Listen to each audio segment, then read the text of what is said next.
Señor es bondadoso y compasivo. El Señor es bondadoso y compasivo. Bendice al Señor, alma mía, que todo mi ser bendiga su santo nombre. Bendice al Señor, alma mía, y nunca olvides sus beneficios. El Señor es bondadoso y compasivo. Él perdona todas tus culpas y cura todas tus dolencias. Rescata tu vida del sepulcro, te corona de amor y de ternura. El Señor es bondadoso y compasivo. El Señor hace obras de justicia y otorga el derecho a los oprimidos. Él mostró sus caminos a Moisés y sus proezas al pueblo de Israel. El Señor es bondadoso y compasivo. El Señor es bondadoso y compasivo, lento para enojarse y de gran misericordia. Cuánto se alza el cielo sobre la tierra, así de inmenso es su amor por los que lo temen. El Señor es bondadoso y compasivo. El Señor es bondadoso y compasivo.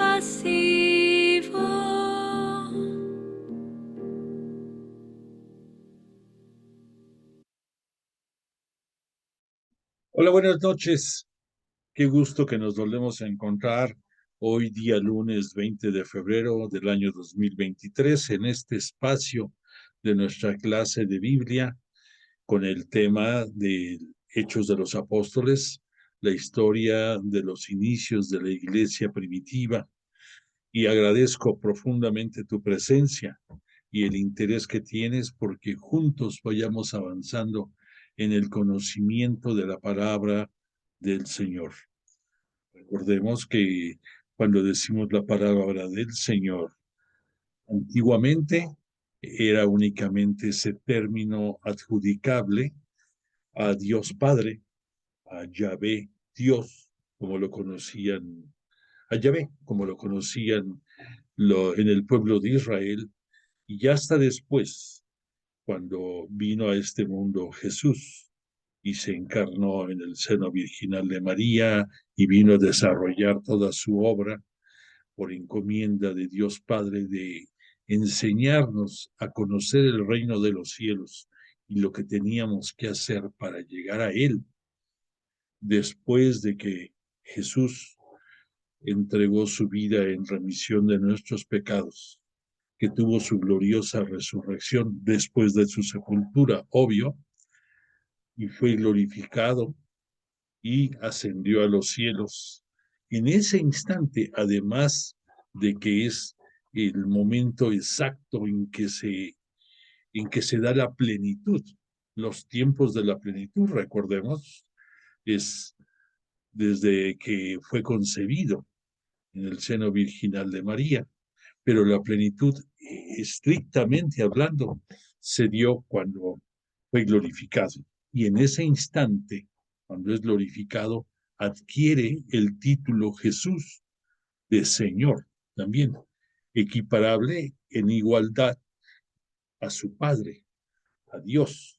Entonces ya en el Nuevo Testamento, para nosotros y sobre todo para lo que estamos estudiando para la iglesia, los primeros tiempos de la iglesia, cuando nos referimos al Señor, entonces es a Jesús, nuestro Señor.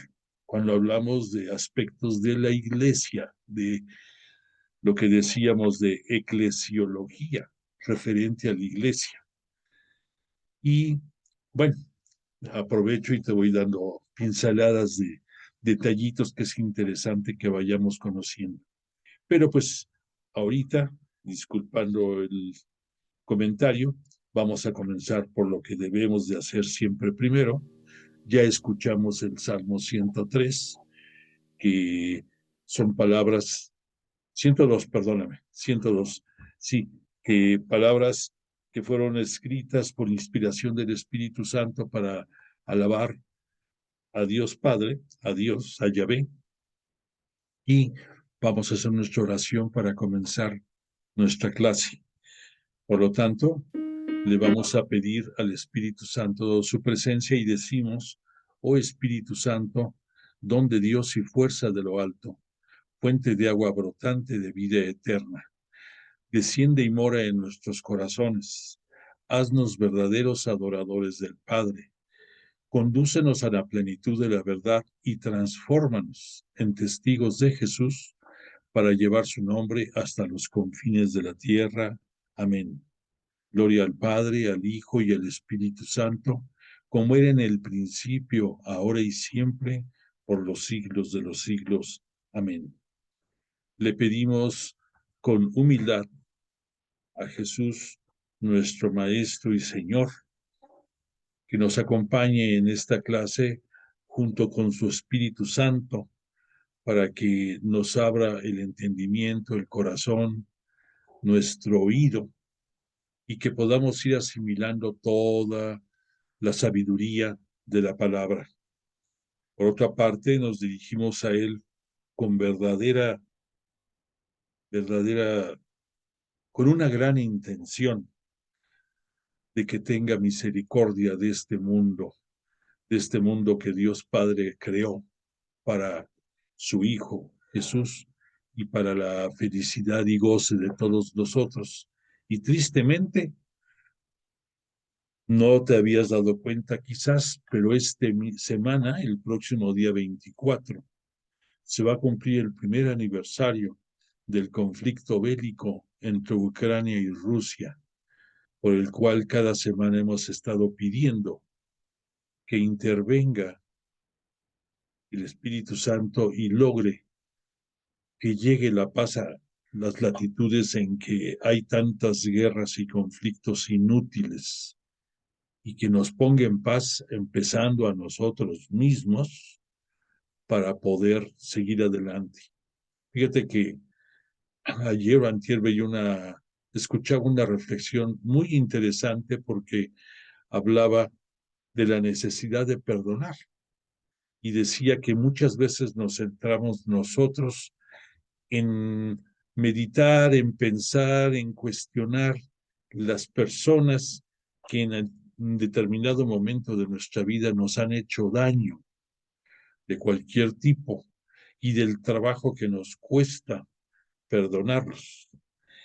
Y un aspecto muy importante que yo nunca ni yo mismo lo había pensado, es que decía este comentario, así como ellos te han lastimado a ti, tú a cuántos no has lastimado. Y ahí sí patiné, ¿eh? Dije, ah, caray, de veras, así como tengo enemigos que me ha costado trabajo perdonar, que me ha costado trabajo rebasar eso de que perdono pero no olvido, que es algo medio curioso, ¿verdad? Porque si no olvidas es porque sigue latente en ti y que nos cuesta tanto, tanto trabajo estar en paz. Piensa, así como a mí me movió el tapete ese comentario, tú a quienes, para quienes eres enemigo.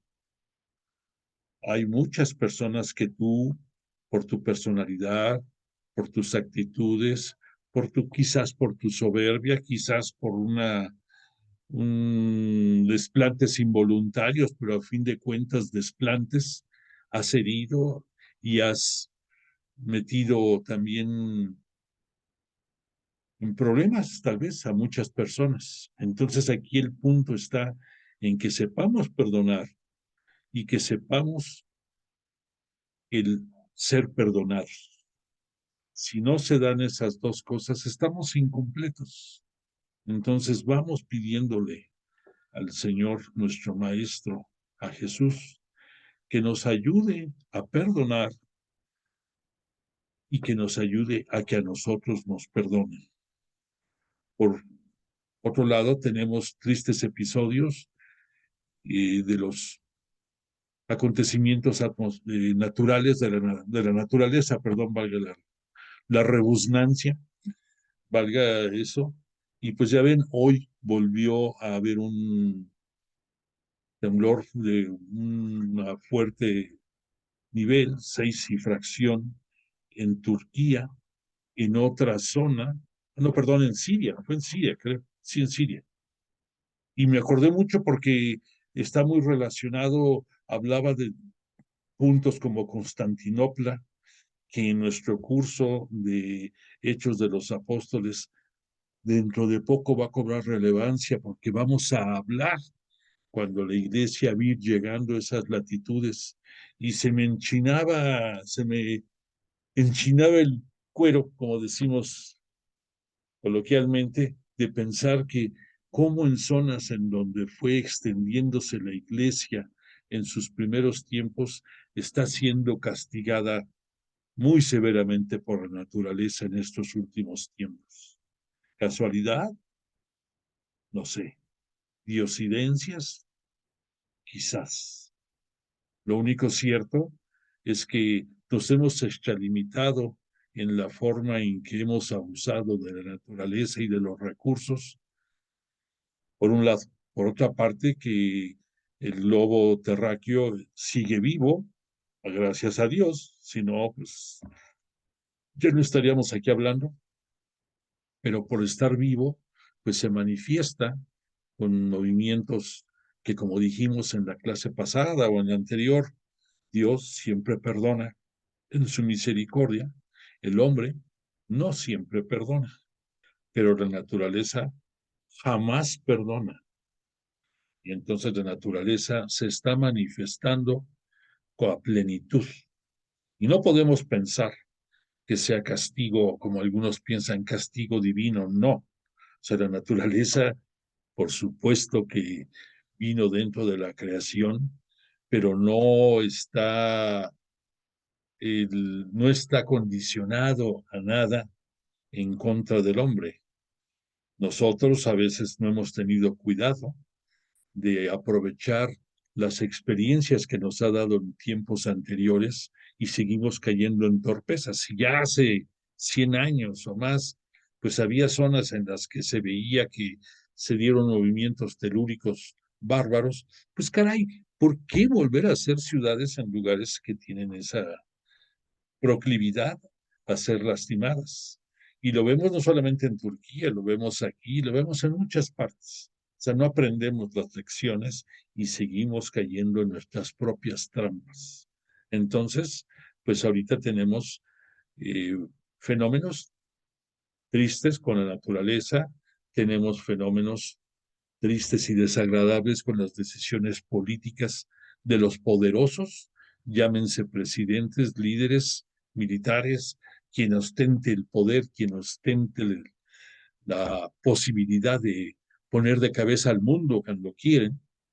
Y como prueba tenemos también los recientes acontecimientos en nuestra lastimada América Latina, en donde estamos viendo cosas inauditas y escuchamos que en Nicaragua las cosas están tremendas y escuchamos que en Perú también está todo de cabeza y luego vemos que también en Venezuela y que en Brasil están inconformes y que aquí en México no cantamos más las rancheras y que el próximo domingo otra vez hay invitación a manifestarnos apoyando la democracia. Estamos mal, estamos muy mal y necesitamos de verdad la presencia del Espíritu Santo. Bueno, la presencia la tenemos, perdón por lo que dije. Necesitamos escuchar a Dios a través del Espíritu Santo y abrirnos para mejorar, y estamos haciendo todo lo contrario. Entonces tenemos bastantes razones y motivos por los cuales pedir con humildad la presencia de Jesús entre nosotros, la misericordia de Dios para todos los seres humanos y la omnipresencia del Espíritu Santo para que guíe a todos los que tiene que hacer cambiar para que tengamos un mundo más habitable, un mundo que para todos sea igual, que todos tengamos oportunidad de que no lleguemos a la necesidad de abandonar nuestra patria o nuestro suelo, porque ya no encontramos forma de poder seguir adelante. Muchas cosas. Le pedimos a Dios de verdad su misericordia. Bueno, y entrando ya al tema de nuestra clase, estuvimos viendo en las clases últimas eh, que después de lo que fue Pentecostés y los discursos de Pedro a nombre del Colegio Apostólico, se fueron dando ya los primeros pasos para darle forma a la iglesia naciente. Y vimos que gracias a esos discursos se dio lo que es dentro de nuestra iglesia los primeros discursos escatológicos, que te vuelvo a repetir porque son cosas importantes. Escatología se refiere a los últimos tiempos, y los últimos tiempos se inauguraron también cuando Jesús fue glorificado después de su misión y después de la fundación de su iglesia cristiana católica. Ahí se iniciaron los últimos tiempos, y que esos últimos tiempos van a durar hasta la parucía del Señor. Acuérdate de ese nombrecito, la parucía, que es una palabra griega que significa el regreso de Jesús.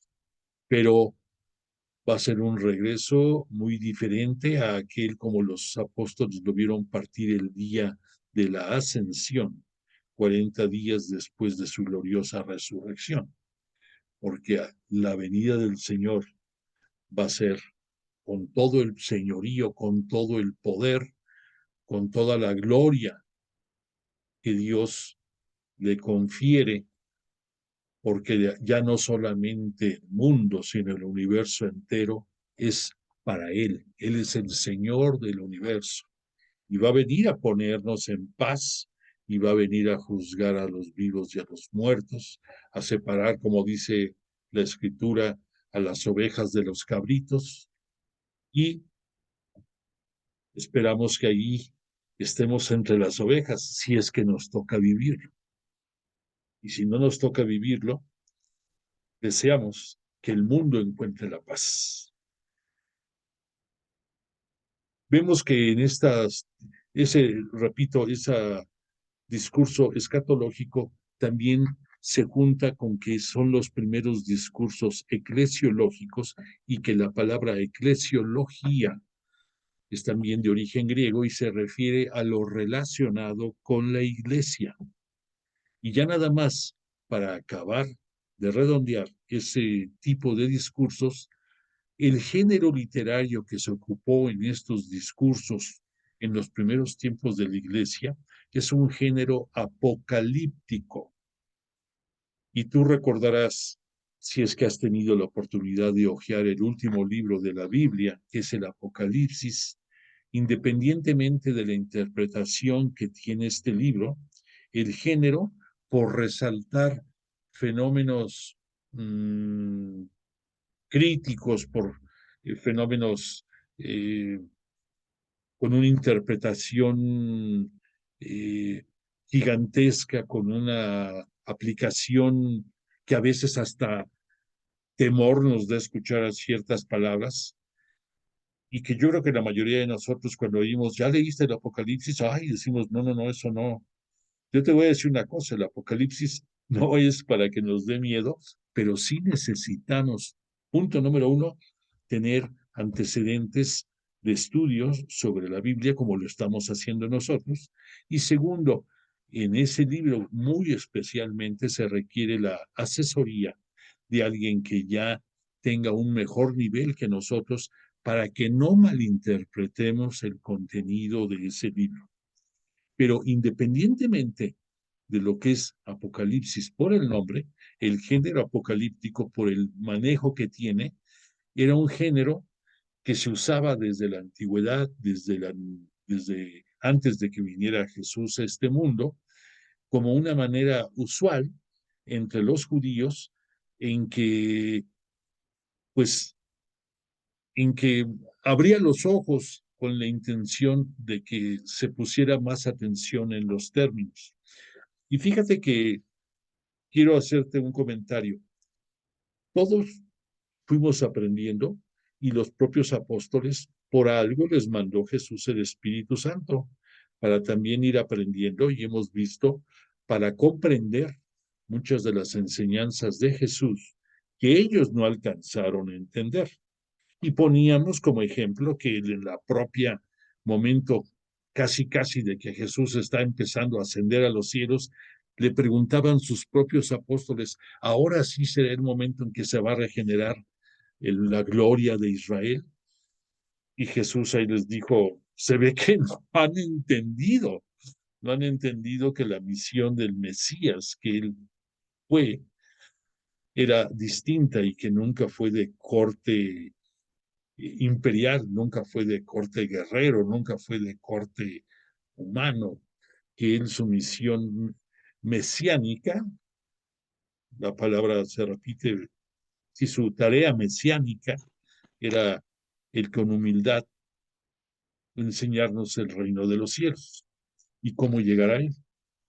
Bueno, pues entonces, además de esto que te estoy diciendo, muchos de los que que vivieron los primeros tiempos de la iglesia, y me refiero concretamente a San Pablo, persona sumamente preparada, conocedor perfectamente de todo el Antiguo Testamento y que se fue involucrando en una manera profunda con la historia y misión de Jesús. Él mismo en muchos de los eh, discursos o oratoria que tuvo con los lugares en que fue abriendo nuevas iglesias, ahí hablaba de la próxima venida de Jesús, pero como un hecho, pensaban que después de su ascensión, la segunda venida de Jesús iba a ser verdaderamente rápida, que la iban a poder ver todos ellos y que debían de prepararse. Entonces, no pensemos que estamos nosotros tan mal. Desde un principio había carencias en la visión, en los tiempos, y ellos, gracias al Espíritu Santo, fueron ya cuadrando su entendimiento. Estamos en el año 2023, o sea, casi 2000 años después de la muerte y resurrección de Jesús, y seguimos esperando la segunda venida. Y a lo mejor nos toca verlos, a lo mejor no, pero pues ya tenemos otro concepto, otros cimientos sobre los cuales ver nuestra fe, nuestra iglesia y el desarrollo que ha tenido. Y pues lo mejor que podemos hacer son dos cosas: seguir teniendo fe en Jesús, fe en Dios, teniendo fe porque sabemos que la credibilidad en Él nos abre la oportunidad de ser salvos y que gracias al bautismo que recibimos en su nombre, del Padre, del Hijo y del Espíritu Santo, tenemos la opción de poder llegar más fácilmente a conquistar el reino de Dios.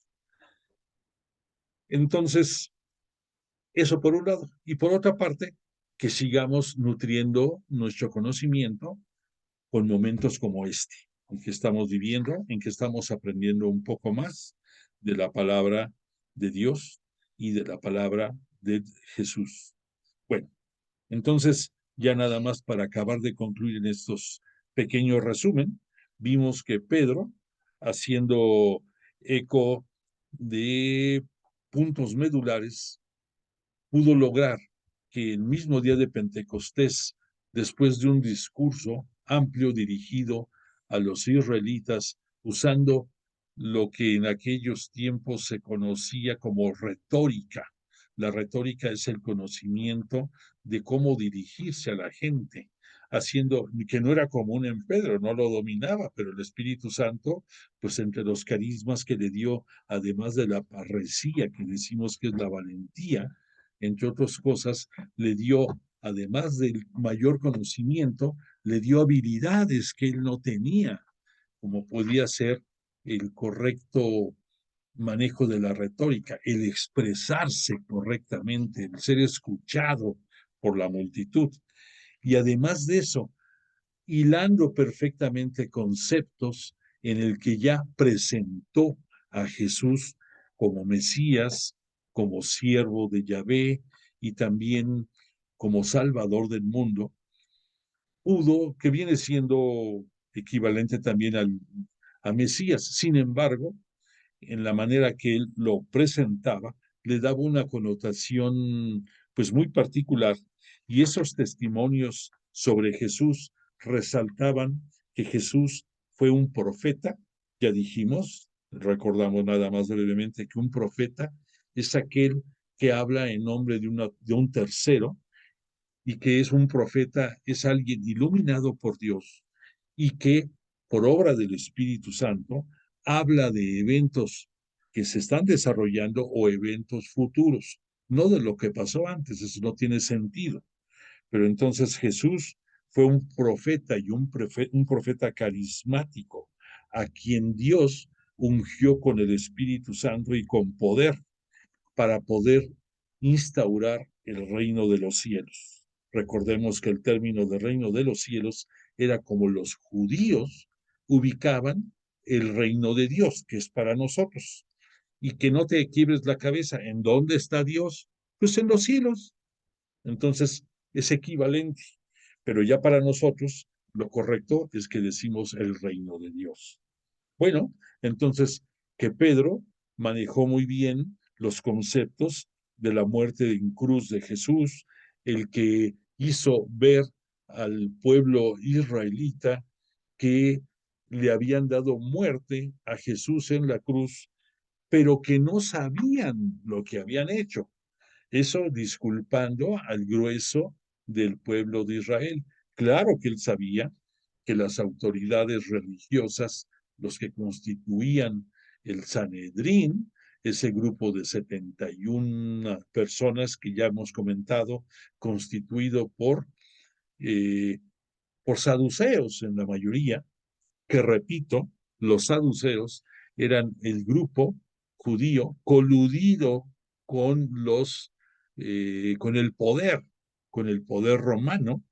Por esa razón, los saduceos venían por un lado descendientes de la tribu de Leví, de la tribu de Aarón. Por lo tanto, les correspondía a ellos el llevar el sacerdocio, cosa que los fariseos no. Pero esos saduceos lo habían manejado coludidamente con el poder romano y tenían hasta incluso guardia, una guardia a su disposición, puesta por los romanos, que se le conocía como herodianos a esta guardia. ¿Por qué? Porque estaba custodiando a Herodes.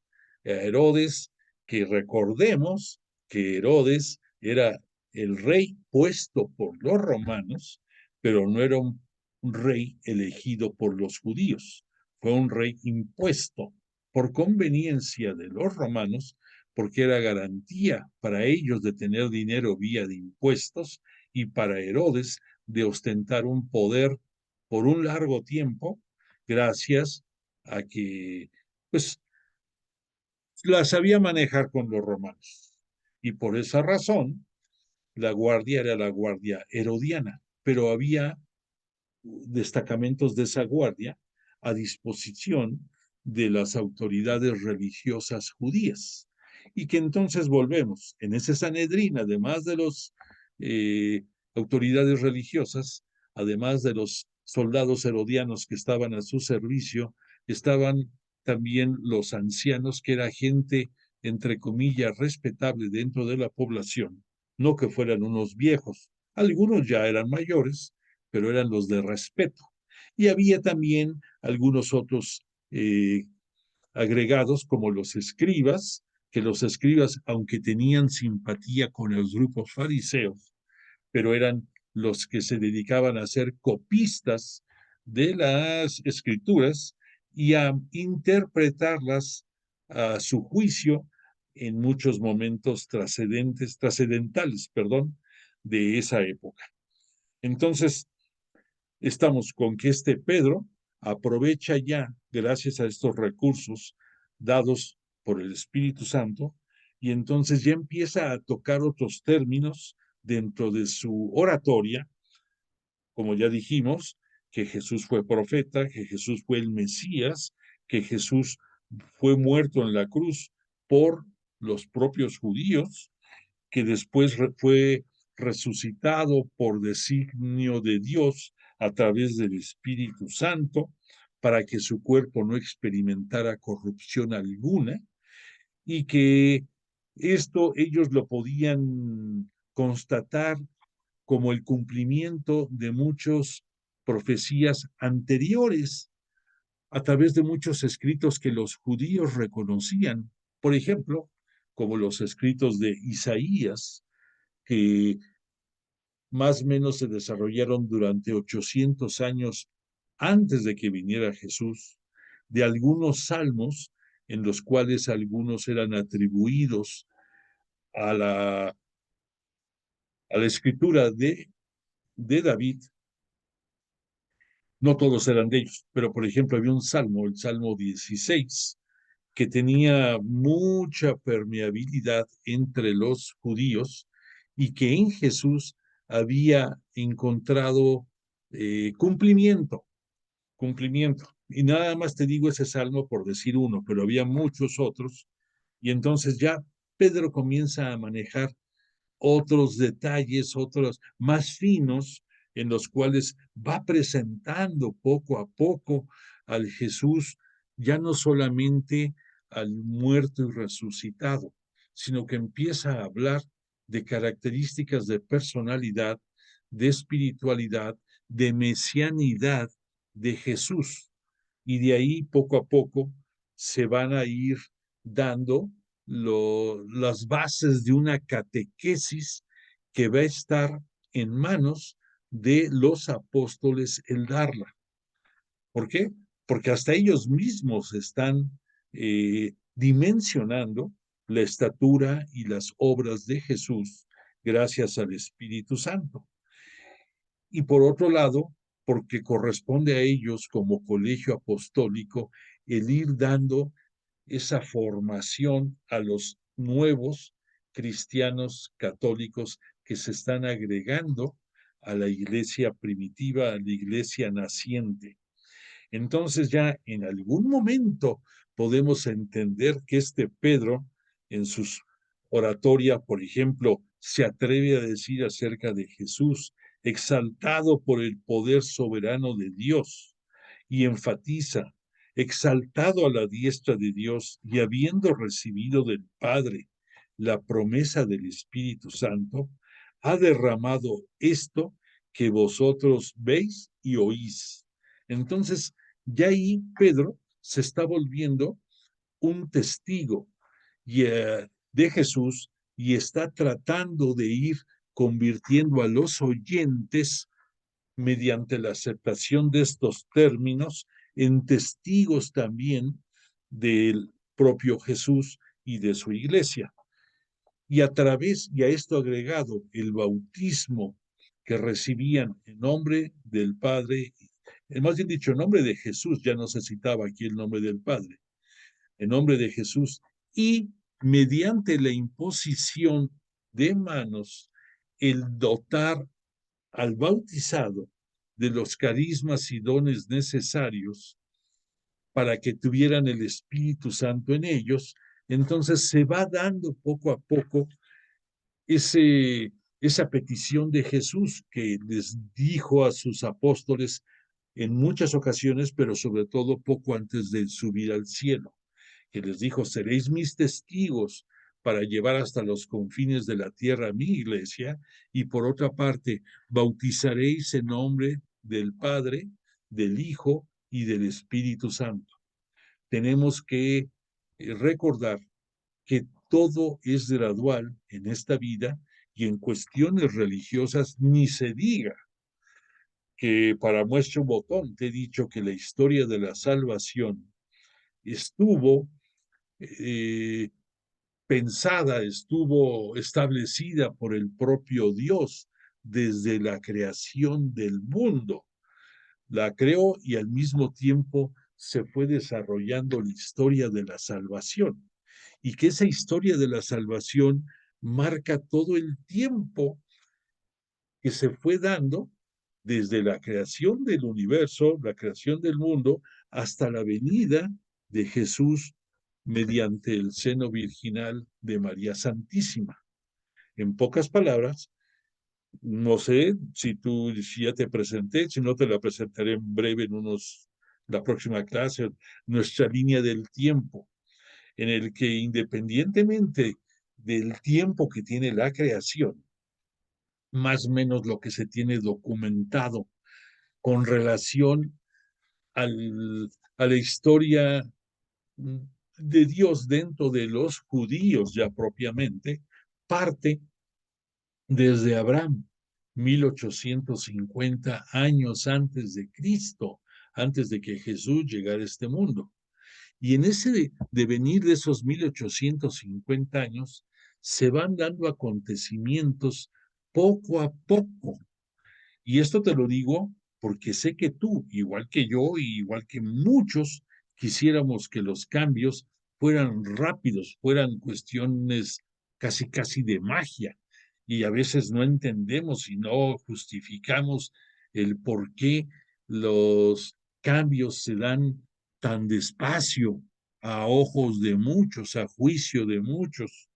Pero pues así son las cosas. No puede ser con la velocidad que nosotros deseáramos, pero sí es un avance que no se detiene. Si tú quieres lento, pero no se detiene, y entonces todo esa catequesis que a través de los apóstoles vamos a ir conociendo, poco a poco va a ir madurando ya como parte del Nuevo Testamento, que recordemos que el Nuevo Testamento es un símil de buena noticia, que Jesús es la buena noticia, porque en Jesús, ya hemos dicho, se ve reflejado todo lo que se había escrito y hablado en el Antiguo Testamento a través de los profetas, a través de los salmos y a través de las tradiciones orales, porque mucho no estaba todavía escrito. Y entonces, ya con Jesús se inaugura el Nuevo Testamento porque Él es la buena noticia, y con Él también, por su misión que nos deja, funda la Iglesia Cristiana Católica, y entonces se va a ir dando ya progresivamente el establecimiento de su propia iglesia desde el punto de vista terrenal, desde el punto de vista pues ya apostólico, es la palabra correcta, que tenemos que tener cuidado porque somos una iglesia santa, católica y apostólica, pero no podemos dejar de reconocer que esta iglesia está conformada por ti, por mí y por muchísimos pecadores más. Somos los que constituimos la iglesia de Cristo. Es increíble esto, como una entidad de tan elevado divinidad está manejada y dirigida por pecadores como nosotros, Que claro, no vamos a decir, condición para dirigir la iglesia es que seas pecador. No, no, no, no es eso. Pero que es uno de los atributos que tenemos nosotros como humanos, que Dios Padre, dentro de la creación, nos hizo imagen y semejanza de Él en todo, pero nos dio dos características. La primera, nos dio un nivel de inteligencia y la segunda, que nos dio libre albedrío. Por lo tanto, no estoy diciendo que nos dio la sabiduría que Él tiene, porque uno de los conceptos más relevantes, más determinantes para poder identificar a Dios sería sabiduría. Si tú acudiste ayer al templo, si escuchaste la carta de San Pablo a los Corintios, ahí resaltaba mucho que dichosos los que no se sienten sabios, porque es la sabiduría es vana a los ojos de Dios y no, y pues no, no, para nosotros es algo que no entendemos. Y por esa razón no es casualidad que cuando hablamos de la que es la Biblia y de los tiempos en que vino Jesús, era cuando era el tiempo de la plenitud y es la plenitud de la palabra.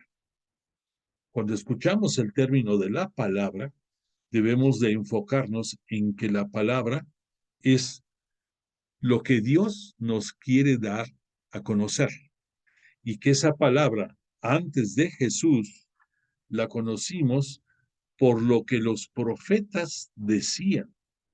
Ya con Jesús se convierte en realidad lo que los profetas en muchas cosas dijeron y Jesús la enriquece con la explicación de la palabra de Dios en boca de él, que también es sabiduría.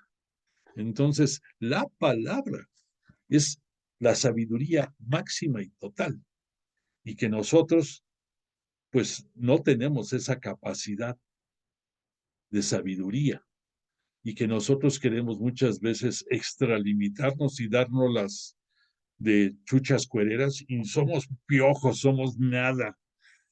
Y pues por eso metemos las patas, por eso nos cuesta trabajo recapitular en muchas cosas, por eso nos cuesta el salir de nuestra terquedad y de nuestra visión transgiversada de muchas cosas y nos desesperamos, pero la fe es lo que mantiene a nuestra iglesia y lo que nos mantiene a nosotros. Entonces la fe va muy ligada a la esperanza. Y si tú tienes fe, conservas la esperanza. Y si tienes esperanzas, crees más fácilmente en Dios y en la palabra de Dios y de Jesús. Y si la vives, te garantizo que tu vida es más plena. Entonces, todo esto, bueno, perdón, a lo mejor ya me estoy saliendo de contexto, pero a veces hay que tratar de ubicarnos. Entonces, ya estamos anclados en que Pedro, como cabeza del colegio apostólico, está empezando a hacer uso de conceptos en que nos muestra al Jesús de carne y hueso, ¿por qué no decirlo? Y de la plenitud. Y también nos está queriendo dar a conocer a nosotros, en este momento, a la casa de Israel, que ese Jesús a quien los israelitas crucificaron, Dios lo ha hecho Señor y Dios lo ha hecho Mesías. Recordemos, hemos hablado, que Señor es una palabra que denota la más alta expresión que puede tener alguien de respeto al que podemos y debemos alabar y al que nuestra rodilla debe de tocar el piso cuando hablamos de él. En este caso, hablar de Dios y hablar de Jesús no nos obliga, debo de decir, debemos de expresarlo, nos hace que reconozcamos nuestra pequeñez y que nuestra rodilla se incline ante ellos, ¿no? no por obligación, sino por humildad, por reconocer que son el Señor de la creación, el Señor de nuestras vidas, el Señor de este mundo. Y que también Jesús es el Mesías. Y recordemos que Mesías es una palabra que para en algunas civilizaciones lo ven como Salvador, en otras lo ven como el ungido, y el ungido es porque a quienes, te repito, a quienes se les ungía en tiempos pasados, a dos personas, a los reyes y a los sacerdotes, eran los dos ungidos. Entonces, el decir Salvador, el decir ungido, el decir Mesías, son sinónimos relacionados a la figura de Jesús, porque Él es nuestro Mesías y aquí a la tierra vino a cumplir cabalmente con la misión que Dios Padre le encomendó como Mesías y como siervo sufriente de Yahvé. Ese término de siervo sufriente, recordemos que es uno de los atributos que en las profecías de Isaías se quedó plasmado, que hay 4 cánticos que se les llama los cánticos del siervo de Yahvé. Y ya al final se fue quedando muy claro el siervo hiriente de Yahvé. ¿Por qué hiriente? ¿Cómo murió Jesús? Bañado en sangre, dando hasta la última gota, latigado, en fin, hecho talco por todas las autoridades y las fuerzas de represión romanas y con el escarnio de todos los que estaban presenciando su muerte y en fin, con el desprecio y con el rechazo de todos. Así, así vivió el siervo sufriente de Yahvé. Entonces, en los últimos oráculos que se llaman, en los últimos bloques de lo que Isaías comenta acerca de la personalidad del siervo sufriente de Yahvé, si los lees algún día vas a identificar plenamente a Jesús. Por eso estamos diciendo que todo lo que se escribió en el Antiguo Testamento encuentra su cumplimiento en Jesús, en su obra y en su iglesia, en todo lo que él dejó para la posteridad. Bueno, entonces ya recalcamos, haciendo ya uso de esos términos, Pedro como cabeza del colegio apostólico, no solamente hizo que la iglesia naciera, sino que nació con 3,000 integrantes, que ya dijimos que 3,000 es un número simbólico, que 3 es perfección y que 1,000 es multitud. Entonces el decir 3,000 quiere decir que la iglesia nació con los que tenía que nacer, con el número de integrantes que el Espíritu Santo quería que se diera y que la manera en que en un principio Pedro, a nombre del colegio apostólico, presentó la iglesia de Jesús, la iglesia de Cristo, fue pidiendo la conversión, que recordemos que conversión significa, punto número 1, que reconozcas que eres pecador. Punto número 2, que te arrepientas de lo que has hecho. Y punto número 3, que te propongas el no ser el mismo pecador que reconoces que eres, sino que busques la conversión, que busques el término, si tú quieres, más apropiado sería la sanación. El que sanes tu alma, el que sanes tu mente, el que sanes tu corazón, como Jesús lo hizo en la vida, como Jesús cuando hacía sus obras de poder, sus milagros, además de pedir fe en la gente que pedía algún milagro o de quien lo llevaba, él pedía fe, lo daba a entender y por otra parte pedía que hubiera una conversión. Y gracias a esa conversión, Jesús sanaba y a través de esa sanación, Jesús daba la salvación.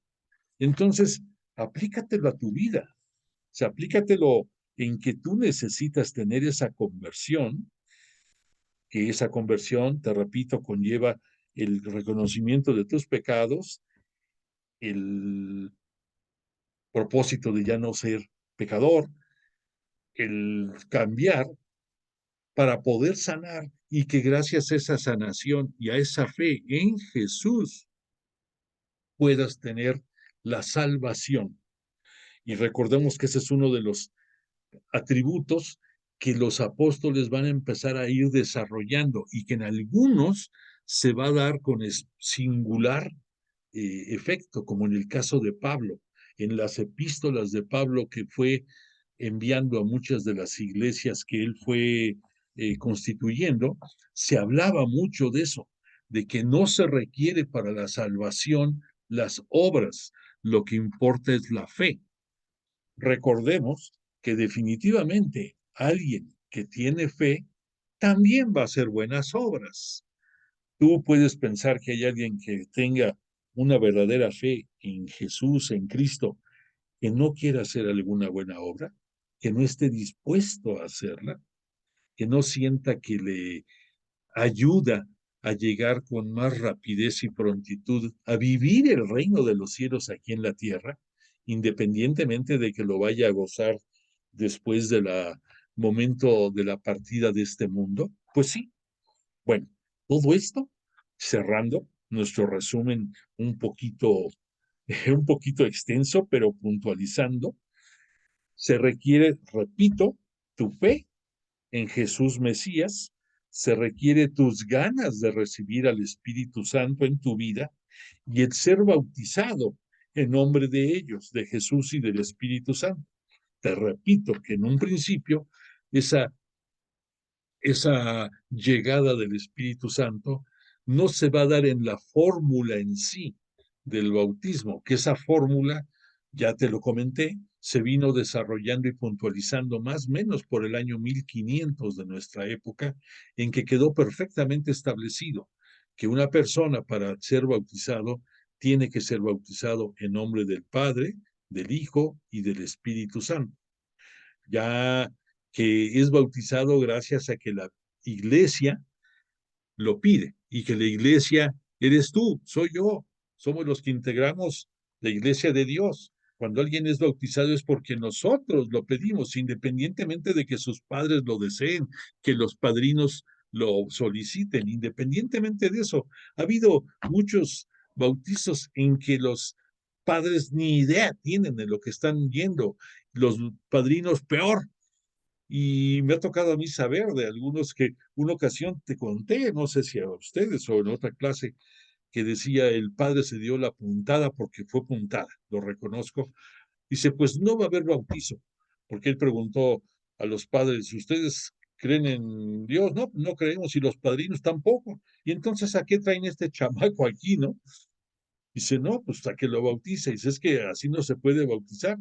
Y preguntó, dice, ¿hay aquí entre los presentes alguien de la iglesia que quiera que este niño sea bautizado? Y no faltó por alguien, una mujer a lo mejor X de la, no sé, una persona levantó la mano y yo quiero que se le bautizo. Por usted bautizamos a este niño y por usted va a recibir el Espíritu Santo. Entonces, recordemos eso, recordemos que todas estas condiciones es lo que fue dándole forma a la iglesia naciente y que la comunidad cristiana, hablamos, se distinguió en sus principios por vivir elementos valiosísimos que ya quisiéramos que hoy en día los repitiéramos. Hablamos de que había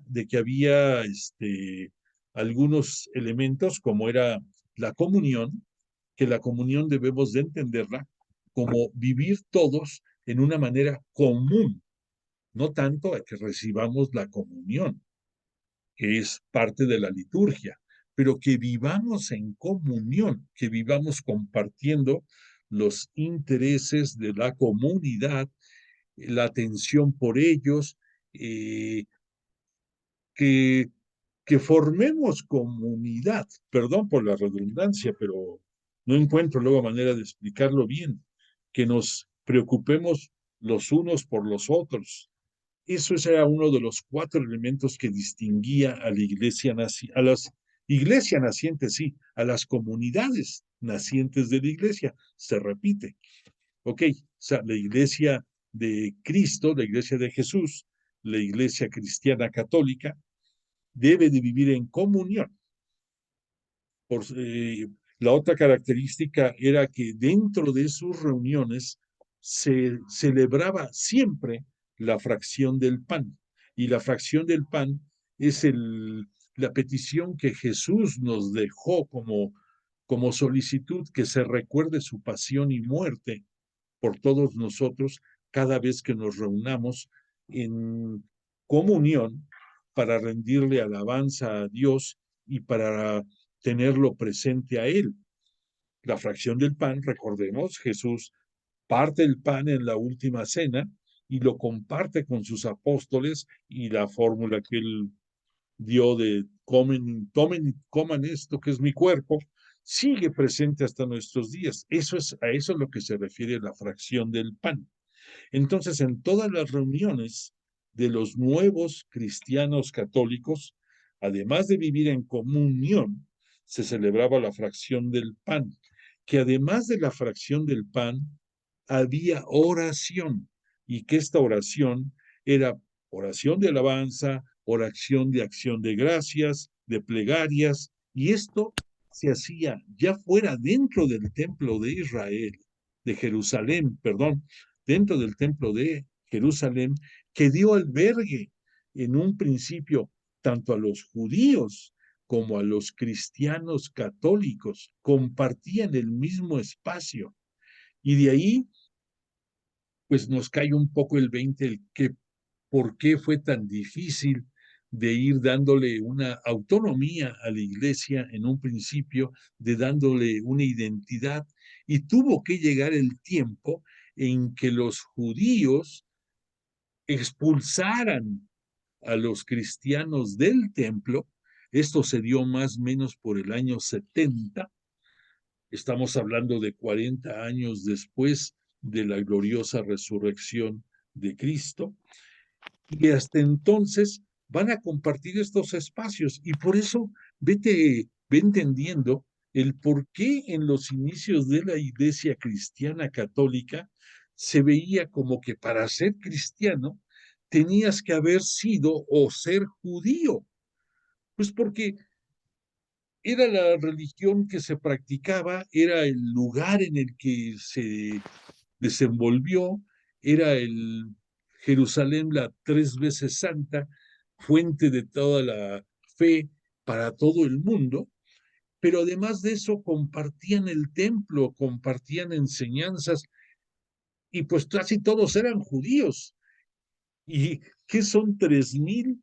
¿Qué son 3,000 cristianos católicos contra los cientos de miles de israelitas que en ese mismo tiempo vivían en Jerusalén y en toda la zona? Bueno, lo comento esto porque entonces, entre oraciones, entre comunión, entre fracción del pan, y además había compartir alimentos, era no solamente, no distingamos, no era la fracción del pan, sino que alguien llevaba, no sé, imagínate, yo, como ahorita a veces yo llevo tostadas, yo llevo galletas, yo llevo una botana, imagínate, para esos tiempos era algo similar.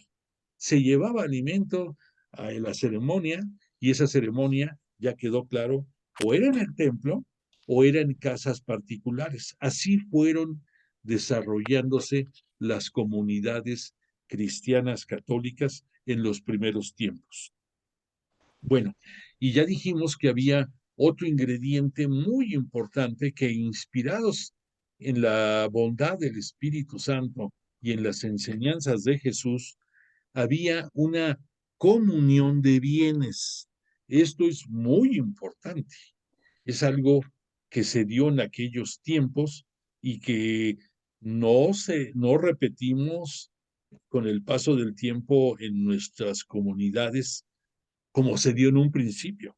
¿En qué consistía esto? Que muchos de los integrantes de la comunidad vendían sus bienes y el producto económico de sus bienes lo ponían a disposición de la comunidad para satisfacer las necesidades de sus integrantes.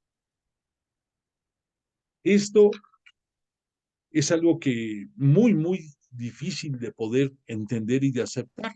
Y tú piensa en ti.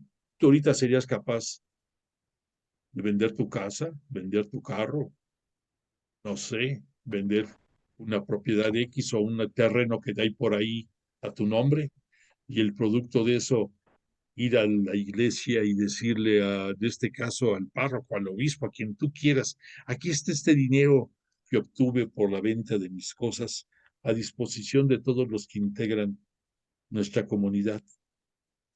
No es nada fácil, ¿verdad? Nada fácil. Pues en un principio sí se pudo, sí se hizo. Y hay un particular eh, episodio que merece la narración triste. Hubo un matrimonio que él se llamaba Ananías y ella, la esposa, se llamaba, ay, no se me fue ahorita su nombre, perdóname, ahorita me voy a acordar, Sáfira. Entonces ellos cometieron pues sí, el atrevido acto de que por un lado vendieron una propiedad, pero se reservaron parte del producto de esa venta y muy orondos, muy quitados de la pena, se presentaron en la comunidad a hacer entrega de ese dinero para el servicio de todos los que le integraban. Y entonces ahí Pedro, que el Espíritu Santo le dio la intuición de ver, de imaginar lo que había sucedido, les reclama a Ananías y Sáfira. Voy a leer un fragmento del reclamo. Dice, ¿cómo es que Satanás llenó tu corazón hasta inducirte a mentir al Espíritu Santo, quedándote con parte del precio del campo? Y poco después le dice a la mujer, a Sáfira o Zafira, ¿cómo os habéis puesto de acuerdo para tentar al Espíritu del Señor? Como castigo, los dos esposos, uno tras otro, cayeron muertos. Sí, murieron ahí mismo. Y esto te marca algo, no tengo ahorita en la mente, pero a lo mejor tú sí lo tienes en mente, quién fue el evangelista que lo escribió o quiénes los que lo escribieron, pero en cierto momento Jesús, dentro de sus enseñanzas, dijo a sus apóstoles, todos los pecados podrán perdonarse, excepto el pecado contra el Espíritu Santo. Y en esta acción vemos el cumplimiento de las palabras de Jesús. O sea, una acción que pudo haber sido muy buena si se hubiera cumplido cabalmente, se desvirtuó y se quiso todavía, como decimos, taparle el ojo al macho, entregando parte del producto de una venta, pero reservándose sin que nadie supiera dinero para ellos. Entonces, pues podríamos decir, ¿estás con la comunidad o no? No puede haber medias tintas. O estás o no estás. Y entonces el castigo que recibieron, pues fue entendible y además siento que fue un castigo providencial en esos momentos, porque imagínate si tú hubieras estado ahí, ver esto, que pácatelas, que se mueren dos por haber engañado al Espíritu Santo y y llevándose entre las patas a la comunidad, ¿qué hubieras pensado tú? ¿Cómo hubieras actuado? Y yo creo que, como decimos ahora, más vale un colorado que 100 descoloridas. Yo creo que esa acción marcó para bien el comportamiento y desarrollo de muchos de la comunidad en su desempeño. Entonces, esto fue bárbaro. Entonces, en pocas palabras, no se puede jugar con la ligereza con el Espíritu Santo en los terrenos de la religión, que debemos de ser respetuosos con lo que el Espíritu nos pide y que no se nos ocurre engañar al Espíritu.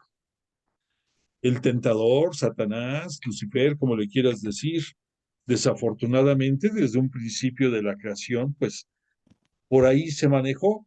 Recordemos qué pasó con Eva, que comió del fruto prohibido porque lo manejó hábilmente Satanás y le dijo, tú come porque vas a ser igual de sabio que Dios, que Yahvé. Y pues pácatelas, la ignorancia, la soberbia, no sé, de Eva, órale, dale la mordida y después compártelo con este Adán. Y de ahí, ¿qué podemos sacar en conclusión? Que la soberbia fue el causante del pecado de origen y que de ahí, pues, hay que reconocer, tristemente así somos. Y pues que tenemos que buscar no justificarnos de que pues, así es la humanidad y pues de modo, así voy a hacer también yo, no, hay que hacer nuestro mayor esfuerzo por cambiar estos conceptos y por de verdad ser congruentes con nuestra cristiandad, nuestro catolicismo. Bueno, entonces, esto de este episodio, pues fue contundente. Después de esto, tenemos algo muy importante también que comentar. En este episodio de ir ayudando a la comunidad con recursos que se iban juntando, que se iban compartiendo, llegó un momento en los cuales se empezó a hacer obras, como quizás ahora en algunas parroquias todavía, en algunos se dan despensas, se da, no sé, una ayuda determinada a grupos marginados, no sé, en que algo que se busca ser paliativos de momentos difíciles para muchos, en esos tiempos era igual. Y de ese dinero, ya comentamos en un momento que uno de los segmentos más vulnerables era las viudas, porque las viudas, si tenían hijos, menos mal, se supone, quedaban protegidos por sus hijos. Pero si estas viudas no tenían hijos, no les quedaba más que vivir de la caridad. Algunas, quizás, porque desde tiempo atrás habían prestado servicio de atención en el templo, pues podían medio llevarla un poquito más fácil, pero las que eran viudas sin hijos pasaban las de Caín, como decimos, para poder sobrevivir. Dentro de esta iglesia primitiva no fue la excepción. Se buscó cómo ayudarles y darles recursos para que pudieran seguir adelante. Pero tenemos aquí un fenómeno interesante. Ya mencionamos que las primeras conversiones fueron de judíos que se convirtieron a la cristiandad, al catolicismo.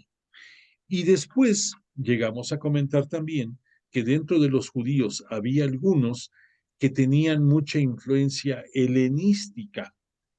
Y al decir helenística era porque mencionamos en las deportaciones que hubo hacia, hacia Babilonia, muchos judíos fueron perdiendo identidad y ya ni siquiera su idioma podían manejar. Fueron adquiriendo la influencia del griego y por eso el nombre de helenístico, helenista. y que había comunidades también judías, pero judías de judíos que no eran propios de Jerusalén. Entonces, eran los judaizantes, los que eran judíos que sin ser de Jerusalén, sin ser de esa zona donde estaba el templo, pues tenían otras costumbres. Y entonces, dentro de los propios judíos y de los nuevos cristianos católicos, empezó a haber pues cosas en las cuales no cuadraban. Y entonces se fueron formando comunidades de de cristianos católicos de origen judío helenista y otros de carácter judío judaizante, pudiéramos decir. Y entonces había diferencias y no era muy fácil que se sobrellevara todo. Y por lo tanto, llegó un momento en que los apóstoles encabezados por Pedro, además de dar la enseñanza, el poco tiempo que les quedaba para ir catequizando, iban ayudando con las labores propias de apoyo. Y entonces surgió la inquietud de formar grupos de apoyo. Y ese grupo de apoyo es lo que fue la prefiguración de lo que ahora nosotros conocemos como diáconos. La palabra diácono no es nada más de estos tiempos, viene desde mucho tiempo atrás. Pero para que entendamos la función, los diáconos, aquí en la actualidad hay diáconos permanentes y diáconos temporales. Los diáconos temporales son los que están estudiando para ser sacerdotes y el paso anterior a poder ser consagrados como sacerdotes es que se vuelven diáconos para que puedan practicar las labores de asistencia por la comunidad, el poderse enfrentar a la realidad de los grupos marginados, de los grupos de pobreza extrema, de ayudar verdaderamente y que los sensibilice y los haga que sean unos buenos sacerdotes si es que tienen los méritos suficientes para ser consagrados. Y los diáconos permanentes son aquellas personas laicas que optan por ser diáconos, por poder ayudar a la comunidad, a la iglesia cristiana católica, y tienen algunas prerrogativas y facultades, como por ejemplo está el poder bautizar, el poder probablemente con la autorización de su obispo, de celebrar matrimonios, de ejercer el ministerio de la palabra, que son normalmente nada más lo hace un sacerdote, el leer el evangelio, el hacer las homilías, solamente un sacerdote lo hace normalmente, pero también lo puede hacer un diácono. Algo que no puede hacer un diácono es consagrar la hostia y el vino para que se conviertan en el cuerpo y sangre de Cristo. En fin, pero desde entonces en la iglesia naciente se dio ese diaconado y entonces Pedro, ante las demandas de apoyo de todos la parentela que había pidiendo ayuda para las viudas y que esta ayuda para las viudas los que más le exigían eran los grupos helenizados. Es interesante esto, los que tenían formación helenística. ¿Por qué? No me preguntes, yo no nací en esa época, pero eran de los que más demandaban ayuda. Entonces, Pedro les pidió que entre los integrantes de su comunidad eligieran a 7 personas dignas de confianza para que ellos se encargaran de hacer esa labor de diaconado. Y has de decir, ¿por qué 7? Pues por una simple y sencilla razón. En las comunidades judías era muy común que grupos de apoyo, que grupos de asesoría estuvieran integrados por 7 personas. Entonces había una costumbre, pero además tenía un fundamento, pudiéramos decir, religioso también o teológico, si lo quieres ver. Recordarás que el pueblo de Israel llegó a ocupar las tierras de Canaán.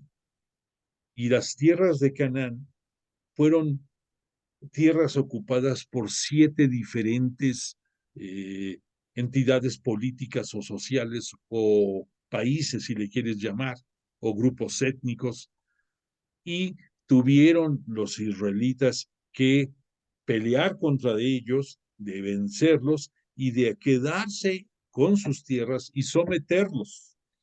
Entonces, esos integrantes de las tribus de Canaán fueron 7, y de ahí surgió esa práctica de que dentro del judaísmo los grupos de atención se integraban también por 7. Dentro de la iglesia cristiana católica, la iglesia naciente, fue muy bueno que también por esa costumbre surgiera el diaconado en 7 personas escogidas por la comunidad por sus méritos, por su imagen, por su congruencia, por su integridad. Y estos 7 integrantes eh, fueron presentados a Pedro y a los apóstoles, y entonces Pedro les impuso a cada uno las manos para que le transmitiera a ellos Espíritu Santo, a estos 7 diáconos. Y entonces el simbolismo de esta acción era pedir que el Espíritu Santo, que a través de Jesús había llegado a Pentecostés y que había dado nacimiento a la iglesia, que también hicieran nacer en esos diáconos la inteligencia y la disposición a hacer las labores de apoyo en la comunidad. Entonces, estas 7 personas eh, que formaron el diaconado dentro de la iglesia, dentro de los primeros 7 se encontraron 2 personas muy importantes. Una, que es Esteban, y otro, que es Felipe. Ellos 2 van a tener mucha relevancia. Te voy a leer nada más para acabar esta presentación acerca de estos diáconos, lo que Pedro les dijo a la comunidad: hermanos, buscad de entre vosotros a 7 hombres de buena fama para este cargo, mientras que nosotros nos dedicaremos a la oración y al ministerio de la palabra.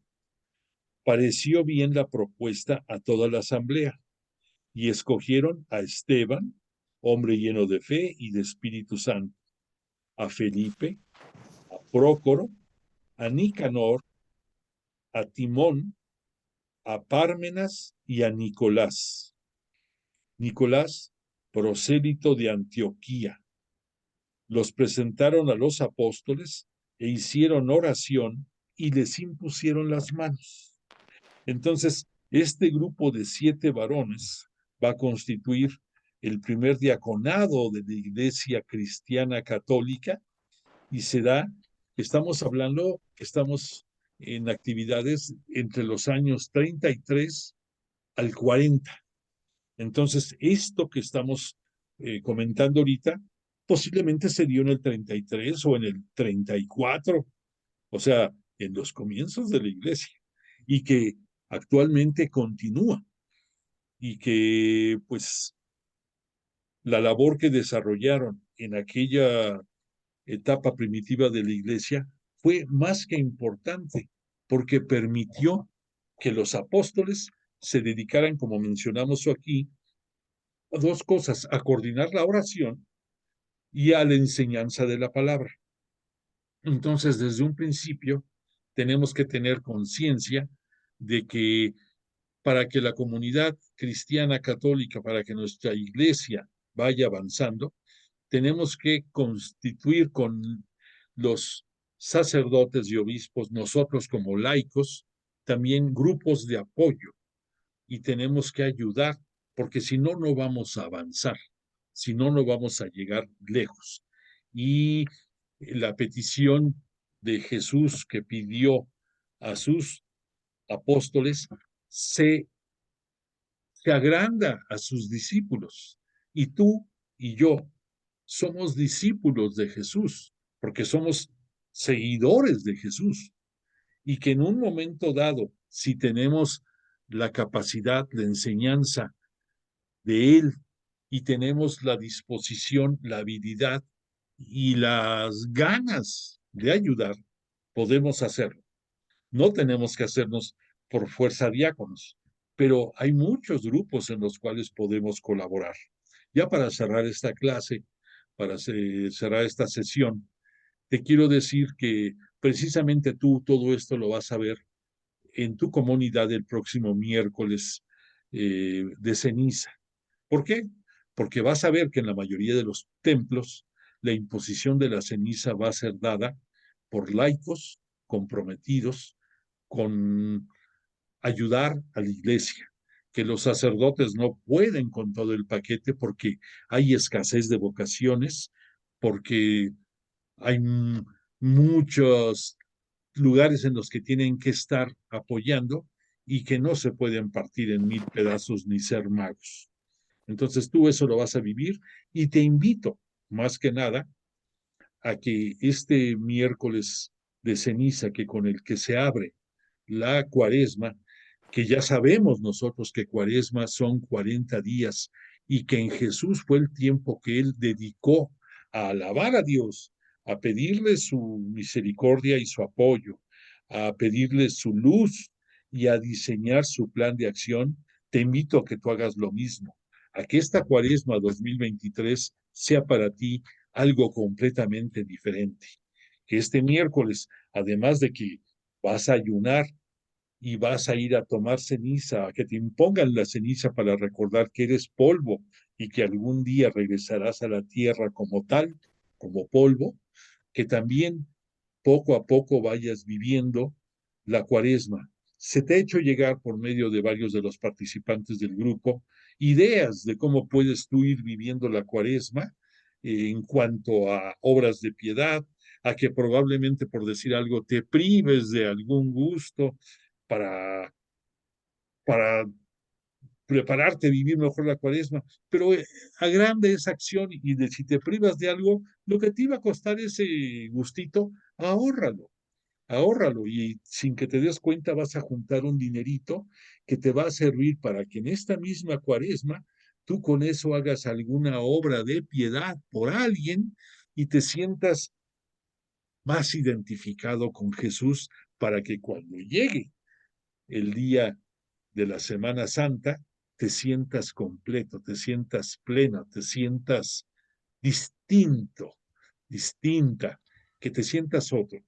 Entonces mi petición es que le pedimos a Dios que nos ayude a prepararnos bien para vivir esta cuaresma 2023, a Jesús que su Espíritu Santo nos ilumine, que le agradecemos enormemente que el día de hoy nos ha acompañado y nos ha hablado al oído para que nuestro corazón se inflame y crezca y seamos diferentes por Él, porque merecemos ser distintos por lo que Él, por todo lo que Él nos dio, y que vamos a vivir esta cuaresma de una manera distinta. Te agradezco mucho tu presencia este día aquí en esta clase.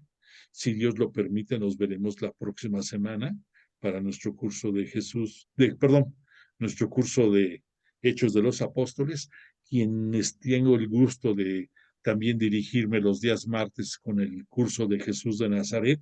Seguimos. Si alguien tiene interés o quiere recomendar que participe alguien en aprender acerca de la vida y obra de Jesús, las puertas están abiertas, comparte el ID, comparte la contraseña, no hay problema. Se pueden meter quien guste y esperamos que eso ayude a que crezcamos como comunidad, a que crezcamos como personas y a que seamos dignos integrantes como cristianos católicos de la Iglesia Santa Católica y Apostólica de Jesús. Voy a tratar de que no la rieguen pasar nuestra canción de cierre. Te agradezco mucho tu presencia y te deseo que tengas una buena noche.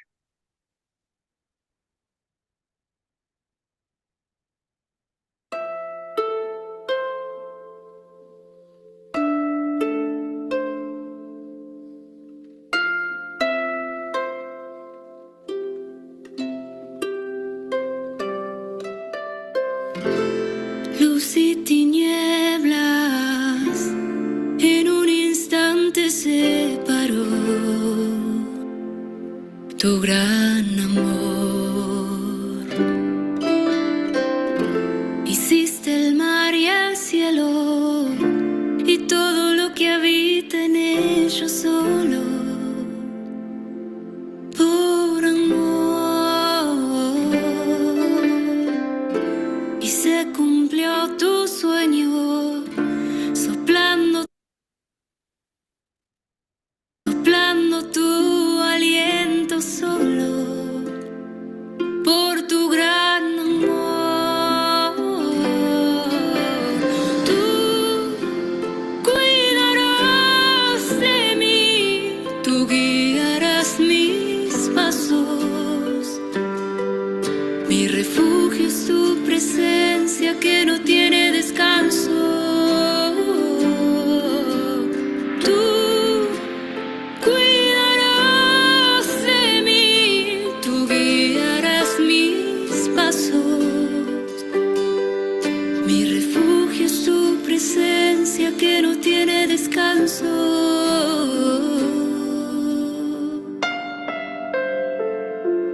Y en la inmensidad de tu creación elegiste mi pequeñez, Señor.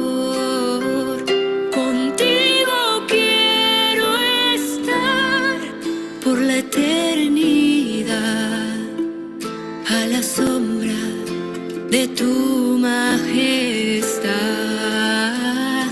porque tú cuidarás de mí, tú guiarás mis pasos.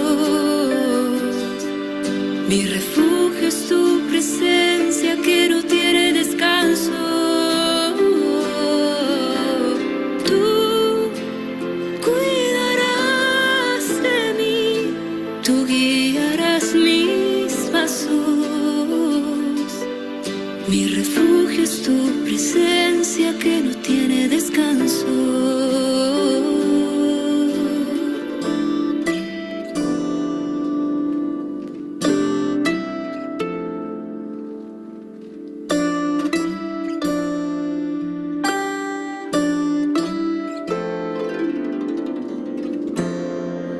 Me rindo a ti, me rindo a tu presencia, me rindo a tu poder, me rindo a tu bondad. Me rindo a ti, me rindo a tu presencia, me rindo a tu poder, me rindo a tu bondad, porque tú cuidarás de mí, tú guiarás mis pasos. Mi refugio es tu presencia que no tiene descanso. Tú cuidarás de mí, tú guiarás mis pasos.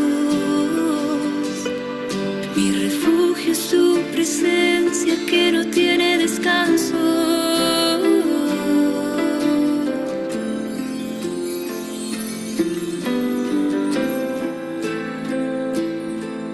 Mi refugio es tu presencia que no tiene descanso.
tu gran amor.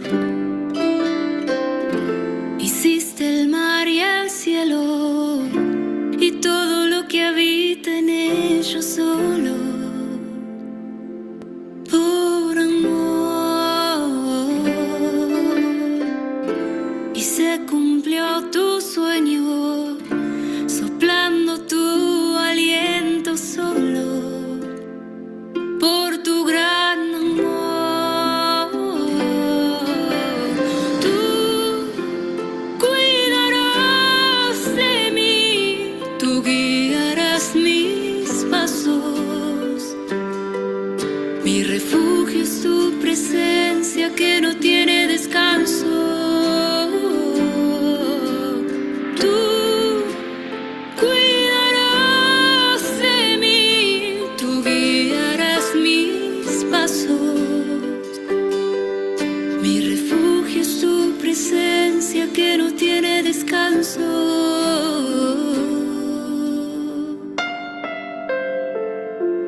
Y en la inmensidad de tu creación elegiste mi pequeñez, Señor. Contigo quiero estar por la eternidad, a la sombra de tu majestad. Porque tú cuidarás de mí, tú guiarás mis pasos. Mi refugio es tu presencia que no tiene descanso.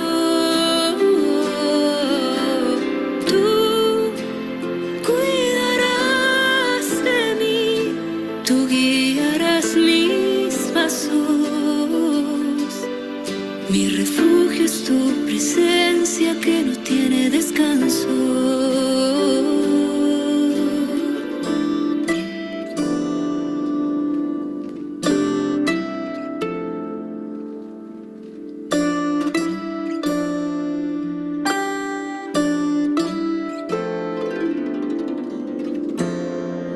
Me rindo a ti, me rindo a tu presencia, me rindo a tu poder, me rindo a tu bondad.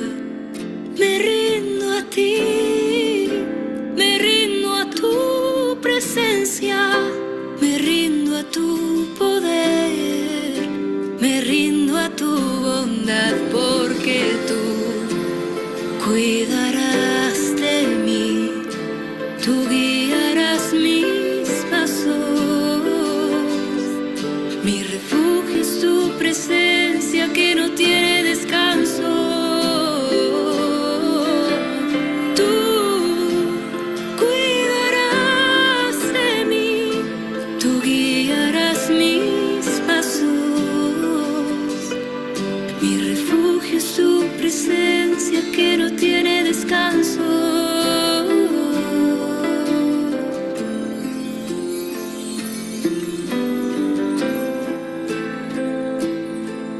Mi refugio es tu presencia que no tiene descanso.